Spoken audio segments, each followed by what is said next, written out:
अस्सलाम वालेकुम, आप देख रहे हैं उर्दू मीडिया पॉइंट। नाज़रीन इकराम, मोहम्मद आमिर का एक बहुत बड़ा मकसद पूरा हो चुका है।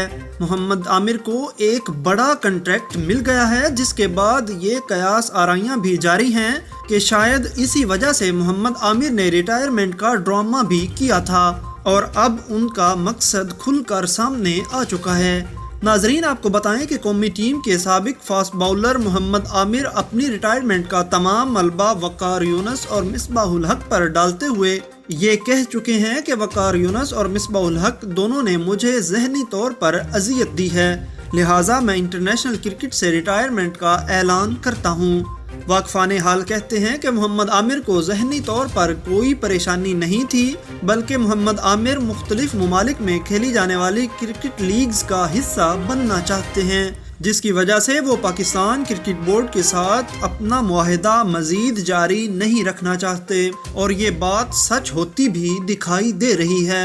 रिटायरमेंट के ऐलान के फौरन बाद लंका प्रीमियर लीग और CPL में कॉन्ट्रैक्ट करना, कश्मीर प्रीमियर लीग में बाग स्टैलियंस की जानिब से मुआहिदा साइन करना और साथ ही साथ इंग्लैंड में भी इसी तरह की लीग में कॉन्ट्रैक्ट करना इस पर मोहरे तस्दीक सबत करता है। यहाँ ये बात भी अहम है कि मोहम्मद आमिर उसी जगह की नुमाइंदगी करेंगे जिसमें खेल के दौरान 2010 में स्पॉट फिक्सिंग के इल्ज़ाम में उन्हें सज़ा मिली थी। उस वक्त भी मोहम्मद आमिर तमाम मलबा सलमान बट और मोहम्मद आसिफ पर डालकर खुद कौमी क्रिकेट टीम में वापस आ गए थे, और अब भी खराब कारकर्दगी के बायस टीम में शामिल न किए जाने पर मलबा सिलेक्टर्स और कोचेस पर डालकर कौमी टीम को खैरबाद कह दिया।